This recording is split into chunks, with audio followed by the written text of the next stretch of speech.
24 war room से एक दफ़ा फिर अदील अहमद आपके साथ है और इस वक्त 24 वॉर रूम नहीं रहा बल्कि पीस रूम बन गया है। जी हाँ बिल्कुल, पाक फौज ने मेला लूट लिया और भारत की जानिब से सीज़ फायर का ऐलान कर दिया गया है, यानी भारत तरले मिनटों पर उतर आया। सिर्फ चंद घंटे ही पाकिस्तान ने अपनी फ़िज़ाई कार्रवाइयाँ की तो भारत घुटने टेकने के पर मजबूर हो गया। इस वक्त ताज़ा तरीन सूरत हाल क्या है, आमिर रज़ा से जानते हैं। आमिर भाई, चंद घंटे नहीं गुजरे और भारत घुटनों पर आ गया। अच्छा, सिर्फ भारत नहीं आया, अमेरिका भी घुटनों पे आ गया। मैं आपको ये बात बता दूं, वही अमेरिका जो आज से 2 दिन पहले तक कह रहा था कि इस जंग से हमारा कोई तल्लक नहीं है, ये कन्फ्लिक्ट इनका हज़ारों साल से चल रहा है, इसी तरह चलता रहेगा, हम कोशिश कर रहे हैं। लेकिन उसने उस वक्त तक कुछ नहीं किया जब तक हमने अमेरिकन टेक्नोलॉजी से बने इसराइल में ड्रोन्स को पाकिस्तान की सरजमीन पर गिराया नहीं है। बिल्कुल।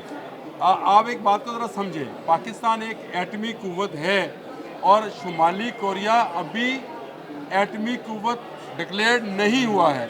इसके बावजूद जब उसने अपने बैनुल बर आज़मी मिसाइल लगाए थे, डोनाल्ड ट्रंप, यही ट्रंप साहब जो हैं, चलकर उसके पास गए थे और उसके साथ जाकर हाथ में लाया था।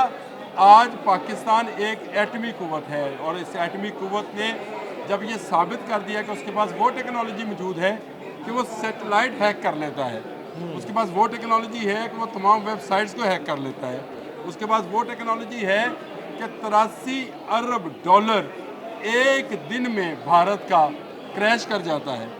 हम तो 1.4 बिलियन डॉलर की बात कर रहे थे एस 400 की, 1.4, लेकिन रॉयटर्स की स्टोरी है कि 83 बिलियन डॉलर उसकी मार्केट से निकल गया।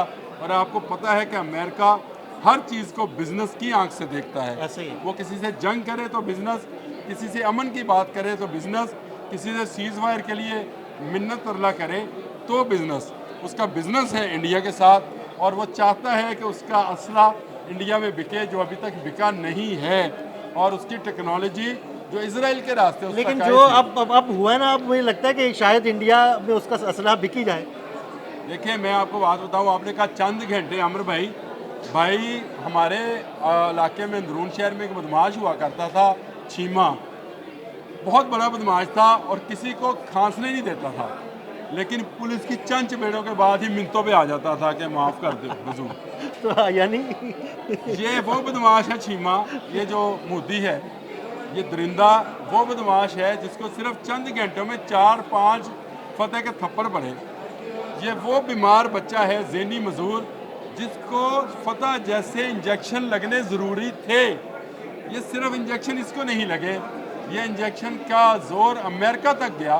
और यही वजह है कि अमेरिका पहले अपने सेक्रेटरी हार्जा के ज़रिए मिन्नत तरला करता है, और अब जब भारत ने, अमेरिका ने, चंद दोस्त ममालिक ने, नाम मैं नहीं दूंगा आपको, वो आप मुझसे किसी और वक्त पूछ लीजिएगा, जिन्होंने कहा कि बस माराए जान दो, तो मारे नू जान देता है कि जा मियाँ है शरारती बच्चा, जब भी शरारत करेगा इसकी पीठ से कपड़ा हटाकर डंडा फेरा जाएगा और ये सीधा बंदे का पुत्र बन जाएगा। शुक्रिया आमिर भाई। बिल्कुल, जब भी भारत शरारत करेगा तो इसको डंडा भी फेरा जाएगा और जूते भी लगाए जाएंगे, जिस तरह आज हमने भारत को जूते लगाए। 24 वॉर रूम, यानी वॉर रूम नहीं, अब तो पीस रूम हो गया क्योंकि जंगबंदी का ऐलान हो रहा है। तो 24 पीस रूम से अदील अहमद और आमिर रज़ा को इजाज़त दीजिएगा। मज़ीद अपडेट्स आप तक पहुँचाते रहेंगे।